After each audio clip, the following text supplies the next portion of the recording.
momento como montaña rusa. A veces les va bien, otras veces regular, incluso en el mismo día.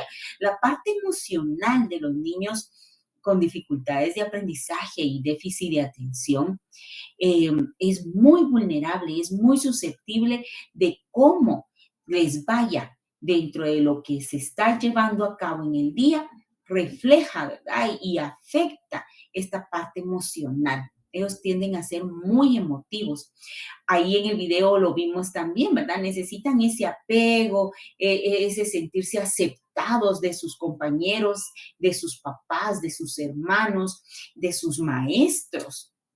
¿Verdad? Que sean reconocidos dentro de este esfuerzo que ellos tratan de hacer día con día. Se pueden imaginar el niño que tiene una dislexia, por ejemplo, que es esa dificultad para poder leer y que se ve reflejada al comprender la instrucción y todo el proceso de aprendizaje en todas las materias tiene que ver con eso, ¿verdad?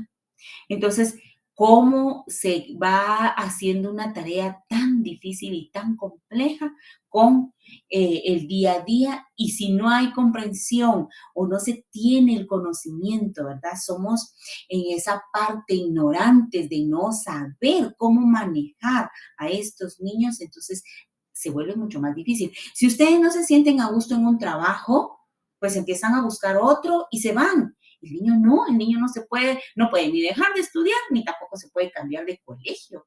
Entonces, ahí viene ese problema también a nivel familiar, en donde los papás ya se vuelve una discusión, a veces hasta entre los mismos papás, ¿verdad? O de los hermanos para con ese hermano, porque a veces se presenta de 3 hermanos en uno, ¿verdad? Puede ser en los tres también, ¿verdad? Al mismo tiempo. Pero veamos ahí cuáles son las posibles causas. Hay varias teorías con respecto a las posibles causas, ¿verdad? Por las que se presenta las dificultades de aprendizaje, al igual que el déficit de atención. Dentro de lo que son las dificultades de aprendizaje, vamos a ver que dentro de lo que nos dice Hidalgo y Méndez, se dividen en prenatales, perinatales y postnatales. Esto se maneja en una tasa bastante alta de probabilidad, además de existir la parte genética. Por lo regular, la tasa tiende a presentarse mucho más alta dentro de lo que son varones, ¿sí? Las dificultades de aprendizaje se manifiestan más en niños que en niñas. Imagínense que de acuerdo a los estudios realizados se consideran que son 7 de 10. Imagínense. Pero diagnosticados no tenemos así en nuestra clase. En nuestra clase solemos tener 2, 3 diagnosticados o ningún diagnosticado, pero un montón de problemas, ¿verdad? Con varios chiquillos ahí que tenemos que esforzarnos un poco más con ellos. Entonces, ahí es donde tenemos que ser muy cuidadosos. Yo les pido que lean ahí los 2 documentos que tienen de apoyo para poderse agenciar ustedes de esas estrategias, de esas herramientas y ponerlas en práctica en clase, que no solamente le va a ayudar al niño que tiene dificultades de aprendizaje, sino que les va a ayudar a todos. Y de acuerdo a lo que nos dice entonces Hidalgo y Méndez, vamos a ver que dentro de las prenatales tiene que ver con todo aquello que la mamá sufre y vive dentro de esos 9 meses de embarazo. Al momento de decir sufre quiere decir, por ejemplo, que si se enferma, si tiene una infección, si le tienen que dar antibiótico, ¿verdad? Todos esos cuidados, si hay una amenaza de aborto, si hay una, ¿cómo se llama? Una placenta previa. Todas esas situaciones tienden a marcar, ¿verdad? Y a predisponer ya cuando el chiquito va creciendo. También si a la mamá le da rubiola, ¿verdad? Si le da sarampión, Madre Santísima, todas estas enfermedades eruptivas tienden a ser de riesgo. Dentro de los factores, si hay preeclampsia, ¿verdad? También dentro de los factores perinatales es al momento de nacer, ¿verdad? Si el chiquito pasa con muchas horas de trabajo de parto, ¿verdad? La mamá y sufre y están esperando los médicos que dilate lo suficiente, ¿verdad? Para que nazca por vías normales, mientras el niño ya con falta de oxígeno, ¿verdad? Con anoxia, ya nace moradito, ya si por ejemplo venía con el cordón enrollado en el cuello, ¿verdad? Y ese ir y venir del niño porque el doctor tratando ahí de sacar sin ahorcarlo, porque como el cordón al momento de salir, toda esa presión, ¿verdad? Hace que el niño pierda oxigenación.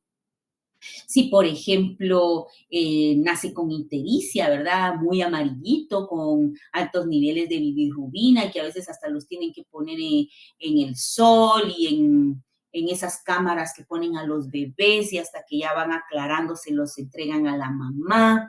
Eh, Toda esta parte, ¿verdad? Tiene mucho que ver al momento en que pues sea una posible causa. Los postnatales, también, perdón, acá cuando el bebé come popis, meconio se llama, ¿verdad? Cuando hay muchas horas de trabajo de parto, ¿verdad? Y el bebé eh, pues come meconio. Entonces tenemos que tener mucho cuidado cuando, pues si somos mamás, ¿verdad? O vamos a ser mamás, tener mucho cuidado en este aspecto. Y pues que ya sabemos que hay esa predisposición al momento en que conocemos el historial de nuestro niño, entonces ya podemos tener ahí una sospecha. Y en los postnatales, también cuando hay uso de forceps también, ¿verdad? En los postnatales es todo aquello que se pueda presentar después de nacer, ¿verdad? Si el niño, por ejemplo, también si es prematuro, si se le cae el doctor, que han habido situaciones en las que, o la enfermera, ¿verdad? Bota al, al chiquito, ¿verdad? Entonces, todo eso tiene mucho que ver también. Son factores predisponentes y como les decía, la genética también. En las mujeres también suele presentarse, pero en las mujeres se presenta con menos frecuencia, pero sí se presenta. Dentro de las características, ¿verdad? Generales que podemos mencionar, que suelen presentar los niños y que como les digo, por eso la maestra de preescolar, ya ella ya puede dar ahí eh, alguna alerta de que algo no está desarrollándose bien en el niño, ¿verdad? Ya ella va, por ejemplo, va dándose cuenta de que el chiquito, pues, pareciera que, pues, tiene el conocimiento, ¿verdad? Pero no la habilidad para poder demostrar lo que es capaz, ¿verdad? Le toma mucho más tiempo el hacer el ejercicio, mucho más tiempo el comprender la instrucción, hay que explicarle varias veces las instrucciones, su conducta, como les digo, y su rendimiento, ¿verdad? Es a veces impredecible, es inconsistente, a veces trabajan muy bien, otras veces no. La parte emocional influye mucho en esta parte. Si, por ejemplo, les fue bien con el profesor anterior, ustedes van a tener a un niño motivado, ¿verdad? En su periodo, pero si le fue mal en el periodo anterior, ustedes van a recibir un niño desganado, ¿verdad? Frustrado, sin ganas de recibir su clase, pero es esta parte que se predispone de acuerdo a cómo le está yendo, ¿verdad? Hay que llamarle muchas veces la atención. Eh, no responde a veces a ese llamado. En los niños con déficit de atención pareciera que son sordos, ¿verdad? Y uno, fulano, fulano, fulano, y nada, él en otro mundo, ¿verdad? Platicando, o viendo el lápiz, o viendo el borrador, que es increíble. Yo la otra vez estaba haciendo un examen de admisión y veía al chiquito cómo se le iba, ¿verdad? Escribía algo y de ahí agarraba el borrador y lo miraba y lo jugaba entre sus dedos y entonces, bueno, ¿verdad? Se le llamaba la atención, sí, y ya seguía trabajando, ¿verdad? Entonces, es increíblemente cómo tan fácilmente pueden perder la atención cuando es una situación de déficit, ¿verdad? Se enoja con mucha facilidad, se frustra, aún siendo pues ya jóvenes, se muestran como rebeldes, ¿verdad? Y a veces dicen, ay, qué niño tan mal educado, tan mal criado, pero es esa parte de que no se sienten ellos comprendidos porque ellos están haciendo su esfuerzo y no es suficiente, ¿verdad? Nunca es suficiente. Reclaman de que es aburrido la clase, que no le entienden, que es muy difícil. Y uno dice, pero ¿cómo? Si hasta me partí en tres, ¿verdad? Tratando de explicar y que fuera dinámica la clase, pero igual a ellos obviamente se les hace difícil comprender. Su escritorio tiende a estar muy desordenado, su trabajo tiende a ser sucio, arrugado, aún ya siendo grandes, ¿verdad? Vamos a encontrar estas características, son más frecuentes en los niños chiquitos. Pero ahí sí que todo va a depender de ese apoyo que ha dado la familia, los papás. Si ha recibido apoyo, pues la vida le va a sonreír un poco mejor, ¿verdad? Pero siempre va a ser difícil. Vamos a ver que pareciera que nuestro niño ha estudiado para los exámenes, pero le resulta difícil resolver el examen y su punteo es bajo. Yo tengo tan presente a un chico, imagínense, de cuarto bachillerato, que llegó llorando y cuarto bachillerato, 16 años, y ve uno a estos muchachos llorando porque había estudiado, su papá le había pagado tutor durante toda la semana, incluso el domingo para ese examen de lunes, y me dice, es que me siento estúpido, es que no soy un burro, me decía, porque no me fue bien, ¿cómo le voy a decir a mi papá que me fue mal cuando tanto tiempo que invertí y él me pagó el tutor, ¿verdad? Y el profesor pues llegó a platicar conmigo y me dice, mira, me parece tan extraño porque era lo que les decía anteriormente dentro de las características. Este tema yo vi que a él le gustó mucho y lo trabajó muy bien en los ejercicios que hicimos en clase y las tareas me las entregó bastante bien. Entonces, ¿qué hacemos? ¿Verdad? Pues repitamos el examen, que se venga a hacerlo aquí de nuevo conmigo y pues en un periodo en el que estén, que no le afecte, ¿verdad? Que se venga para acá, que sea un periodo contigo, que se venga acá conmigo. Bueno, y pues me lo mandó a los 2 días, un examen totalmente diferente.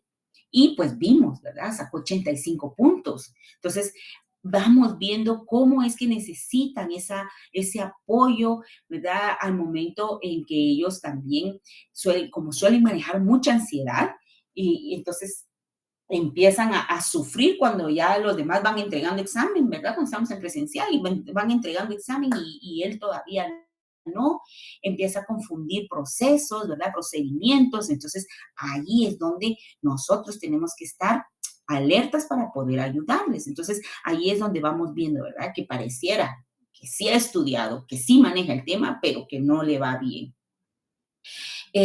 A veces como despistadón, ¿verdad? Los vemos un poco despistados. Cuando nosotros tenemos esta dificultad de aprendizaje, eh, o cuando ustedes, por ejemplo, no quieren hacer una tarea, ¿qué suelen hacer? Evadir, ponerse a hacer otra cosa. Igual hace el niño con dificultades de aprendizaje, si no entiende lo que tiene que hacer, si ve que tiene que esforzarse muchísimo para poder hacerlo, se pone a hacer otra cosa, ¿verdad? Y pierde la atención, se pone a molestar en clase, interrumpe, platica, ¿verdad? Vamos viendo todas estas señales también.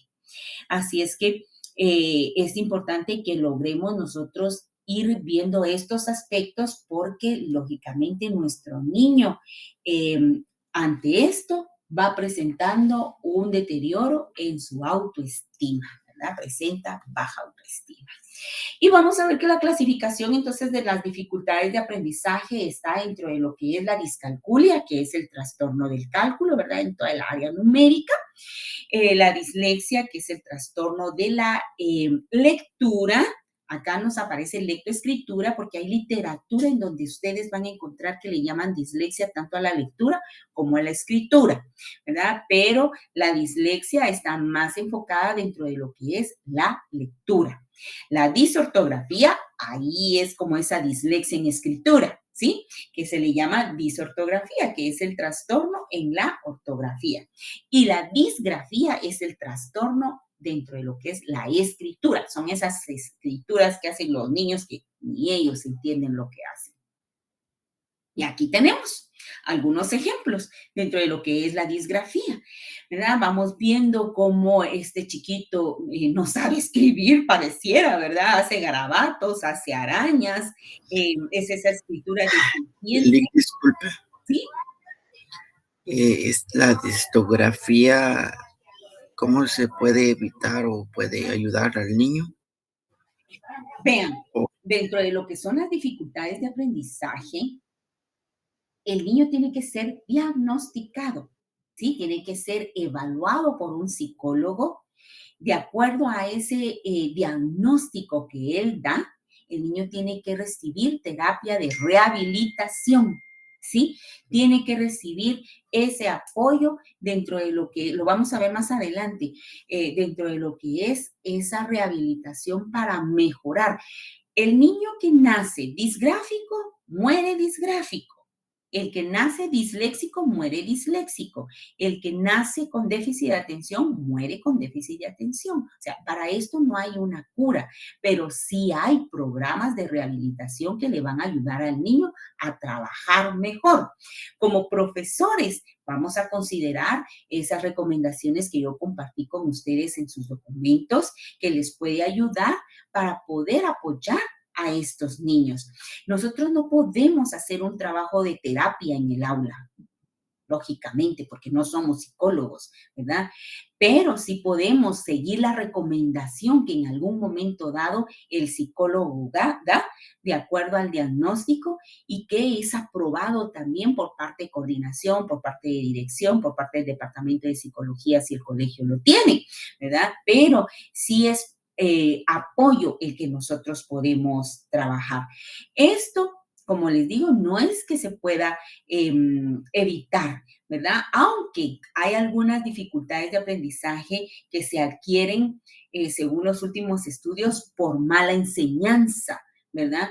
Pero esto de igual forma tiene que ser trabajado por un profesional del área, porque el niño, además de trabajar esta terapia de rehabilitación, necesita apoyo psicopedagógico y además de ese apoyo psicopedagógico necesita refuerzo académico, que son tres cosas diferentes. Entonces, digamos, son niños que salen muy, muy caros, ¿verdad? Porque tienen que recibir mucho apoyo, tienen que trabajarse la parte emocional, tienen que trabajarse la parte social, tienen que trabajarse en sí el problema de rehabilitación de la disgrafía, por ejemplo, si fuera ese el caso, ¿verdad? Y tiene que trabajarse la parte también psicopedagógica, porque recordemos que los chiquitos con dificultades de aprendizaje, la parte frontal de su cerebro, ¿verdad? El lóbulo frontal, va madurando mucho más lento que un niño sin dificultades. Entonces, ¿qué repercute ahí?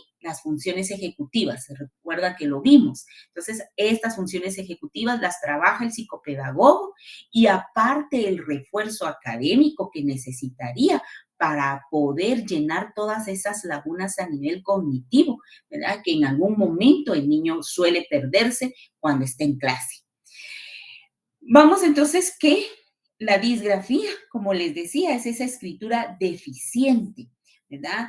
Acá no hay trastorno neurológico, ¿verdad? Pero sí es importante considerarlo porque llega un momento en que el niño suele ser incapaz de escribir de forma legible, ¿verdad? De copiar, hace garabatos, tacha, como lo vemos ahí, hace las letras que no se entienden, escribe despacio. Entonces, a veces, ¿qué es lo que suele hacer el profesor de primaria?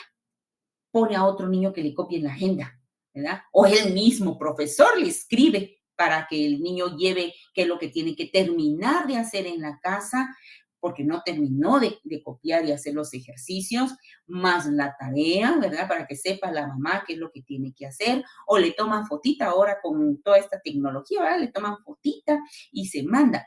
Dentro de lo que algunas recomendaciones se da cuando tenemos niños disgráficos, y si la posibilidad del papá lo permite y el colegio también así lo permitiera, es el uso de tablet, por ejemplo, el uso de computadora, para que el niño pueda hacer sus anotaciones a través del teclado. Pero sí es muy, muy difícil, ¿verdad? Que estos chiquillos pues logren tener una letra legible. Dentro de lo que es la terapia de rehabilitación, pues se va haciendo ese proceso de mejora, pero siempre persiste esa dificultad, como en cualquier otro problema, ¿verdad? Entonces, eh, sí tenemos que ayudarle en ese sentido. Aquí tenemos también, vean, otros ejemplos en donde se ve que no se entiende lo que escribió, ¿verdad? Y imagínense en los exámenes. ¿Qué podemos hacer nosotros en los exámenes? Los podemos hacer siempre que lo haga por escrito, ¿verdad? Y luego lo podemos llamar para hacerlo de forma oral, ¿verdad? Y pues ya ahí poderle calificar de acuerdo a ese garabato, digamos así, que él escribió en su examen escrito. Vamos con la dislexia, que como les decía, es esa dificultad para poder aprender a leer, ¿verdad? En donde vamos a ver que el niño es incapaz de llevar esa lectura fluida como sus demás compañeros. Su lectura tiende a ser vacilante, tiende a ser lenta, sin ritmo, se saltan de línea. Esto les hace que no tengan una lectura comprensiva, ¿verdad? Yo tenía un niño que cuando mi gordo le encantaba, y lo peor era que le encantaba leer en la primaria, y, y pues él levantaba la mano y quería participar, y pues se le daba la palabra y leía, y a veces me decía, ay, Miss, no entendí ni siquiera lo que leí, ¿verdad? Porque nosotros menos, porque como leen de corrido o muy pausado, no respetan los signos de puntuación y ya saben ustedes que eso es muy importante, afecta en esa comprensión al momento de llevar a cabo la lectura, porque suelen dentro de esta lectura, ¿verdad? Omitir letras, agregar letras, invierte letras, entonces leen otras palabras y esto les hace inventar lo que están leyendo. Las letras que por lo regular suelen confundirse porque el niño ve que es una D, ¿verdad? O sea, lo ve, pero al momento de poder hacer esa transformación que hace el cerebro de decodificar es lo que lo hace él de forma incorrecta. Y vemos entonces acá, perdón, cuáles son esas letras que ellos suelen confundir con mayor facilidad, pues las que tienen más o menos la misma forma, ¿verdad? Y que su orientación ahí es donde ellos lo confunden. La B, la P, la D, la Q, ¿verdad? Ellos al momento de leer pareciera de que se les mueve el texto, les brincan las letras, ¿verdad? Y las miran al revés, ¿verdad? Entonces, esto, por ejemplo, les decía yo que pueden ellos ir mejorando. Por ejemplo, yo tuve una compañera de trabajo que pues ella había sido diagnosticada disléxica desde chiquita, pero tuvo ese apoyo, tuvo ese acompañamiento y era maestra de inglés, imagínense. Entonces, y lograba, ¿verdad? Dominar y manejar. Ella ya estaba consciente de cuáles eran esos posibles errores que en los que ella podía caer, que eso es lo que ayuda a la dislexia, perdón, la terapia, y pues ella, excelente profesora dentro del segundo idioma que era el inglés. Y vamos con la disortografía. Acá en la disortografía, que es prácticamente, como les decía, la dislexia, pero en escritura, ¿verdad? En donde el niño va a invertir letras, a omitir letras al momento en que escribe, ¿verdad? Agrupa, es como que no respeta las reglas de la ortografía, ¿verdad? Suele agrupar letras, ¿verdad? Sin sentido, combina mayúscula con minúscula en una misma palabra, eh, repite, ¿verdad? Las letras en una misma palabra y algo, pues, que puede caer en gracia, ¿verdad? Está que se inventa, crea mil y una forma de escribir una misma palabra, ¿verdad? Entonces pareciera que existe esa inconsistencia ortográfica, ¿verdad? A veces se escribe bien la palabra, otras veces la escriben mal.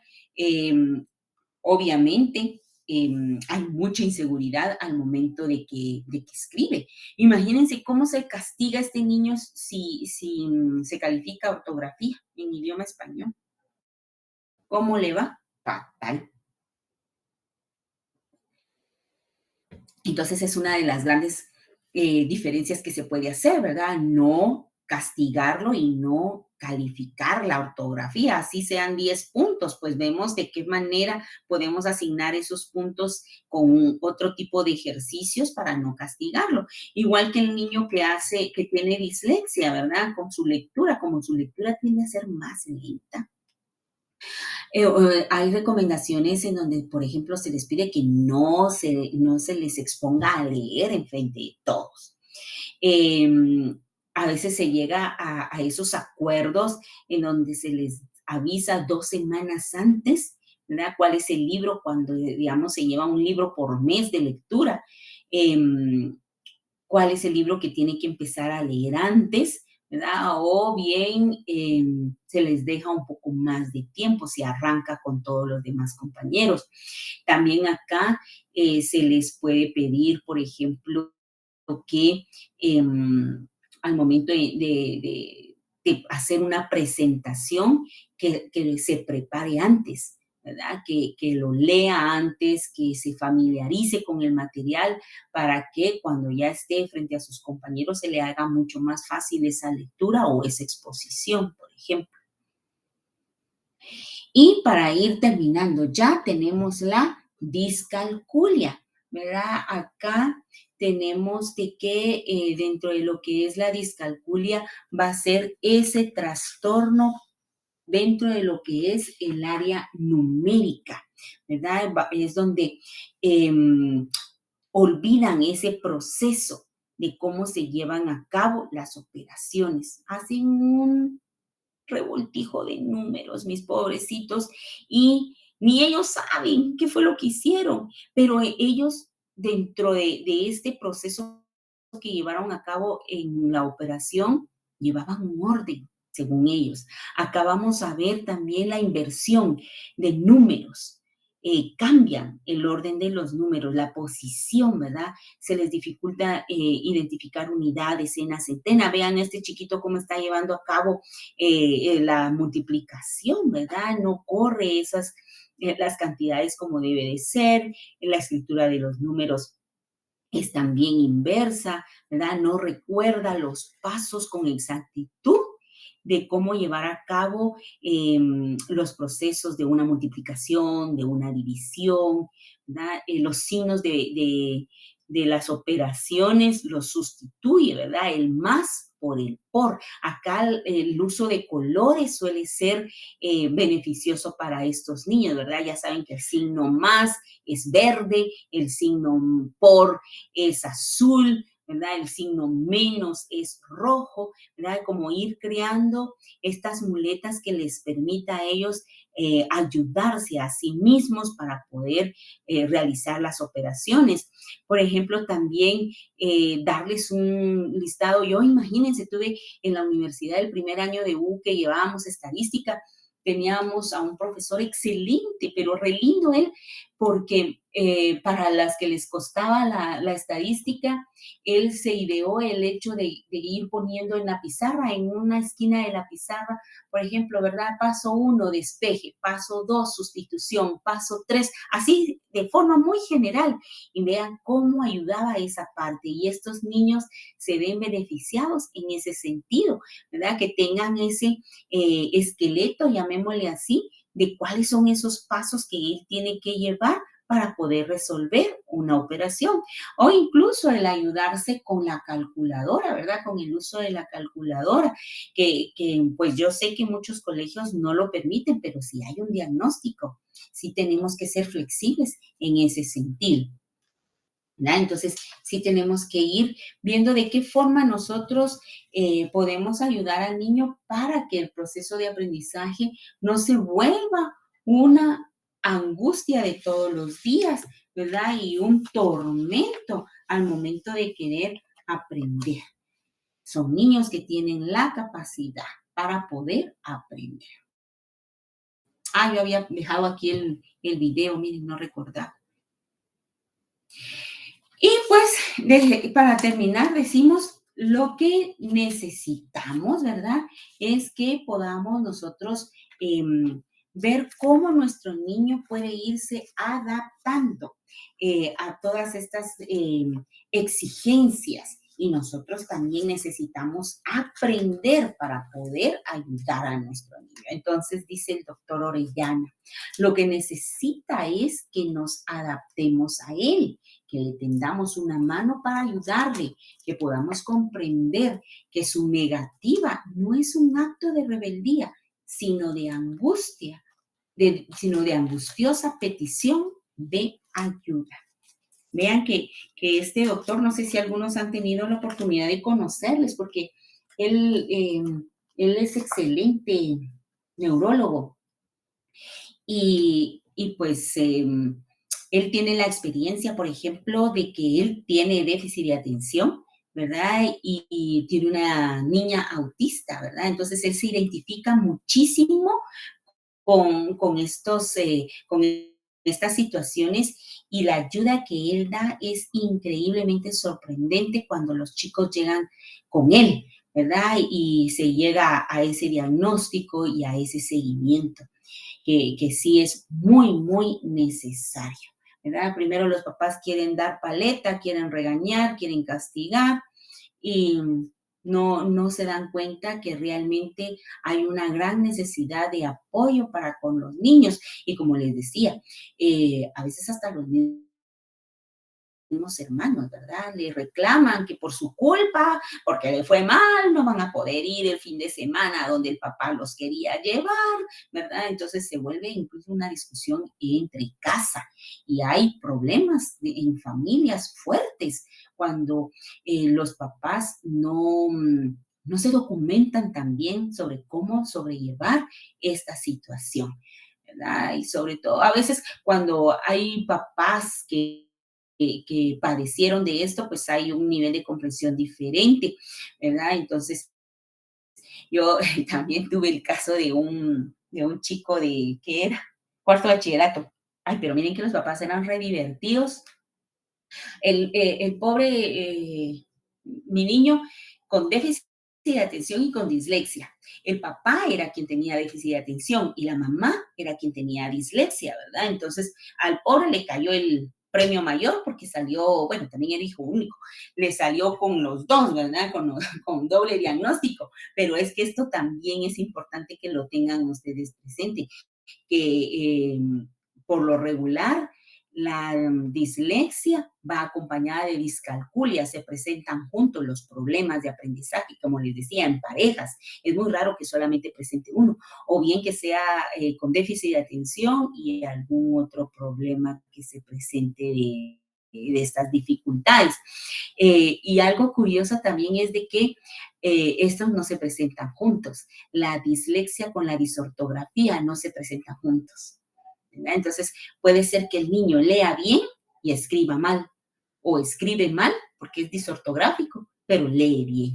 Imagínense nuestro cerebro, qué complejo, ¿verdad? Así es que, pues, tengamos en cuenta todos estos aspectos que debemos de considerar al momento de trabajar con nuestros niños en el salón de clase y que, como bien saben ustedes, pues van a necesitar muchísimo de nuestro apoyo y de nuestra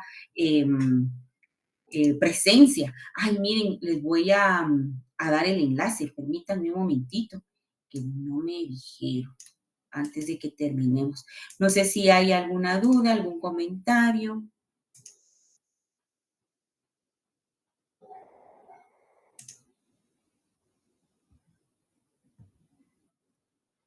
Voy a compartir el enlace de asistencia.